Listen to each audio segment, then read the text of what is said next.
اوہ مائی God, تم اس بات کی وجہ سے رو رہی ہو؟ یعنی تمہیں جیلسی فیل ہو رہی ہے کہ میں دوسری لڑکیوں کے ساتھ گھومتا ہوں جو مجھ پر مرتی ہیں؟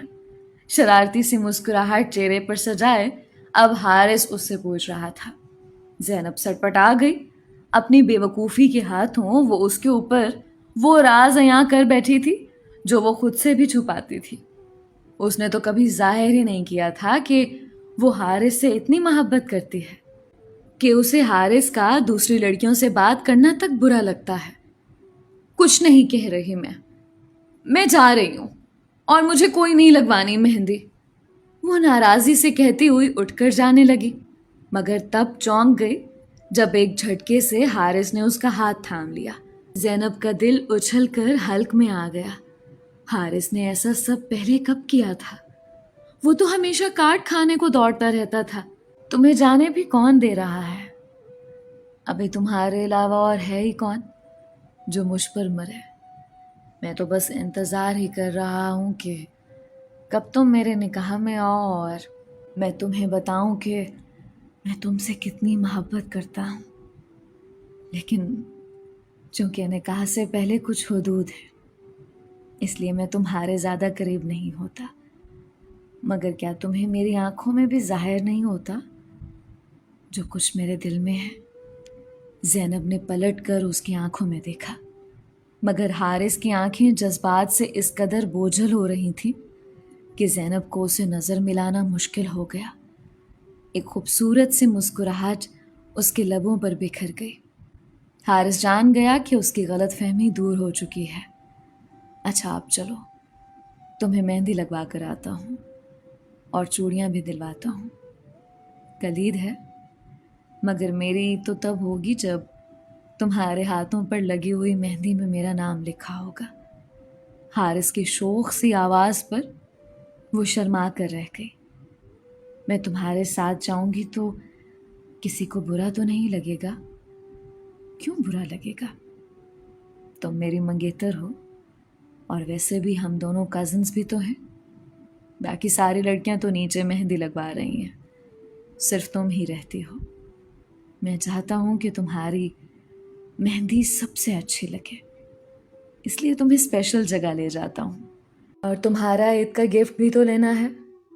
زینب کھل کر مسکرا دی۔ حارث کا دل کتنا پیارا تھا۔ وہ جو یہ سمجھتی تھی کہ وہ اس کے متعلق اپنے دل میں کوئی جذبات ہی نہیں رکھتا، آج غلط ثابت ہو گئی۔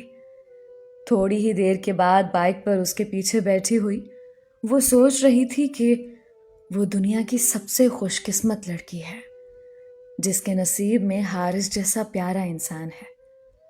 دوستو، یہ تھی حارث اور زینب کی خوبصورت سی کہانی۔ امید کرتی ہوں کہ آپ کو بہت پسند آئی ہوگی۔ اپنی رائے کا اظہار ضرور کیا کریں۔ ملتے ہیں ایک نئی کہانی کے ساتھ۔ اپنا اور اپنوں کا بہت خیال رکھیں۔ علیزہ کمل کو اجازت دیجیے۔ اللہ حافظ۔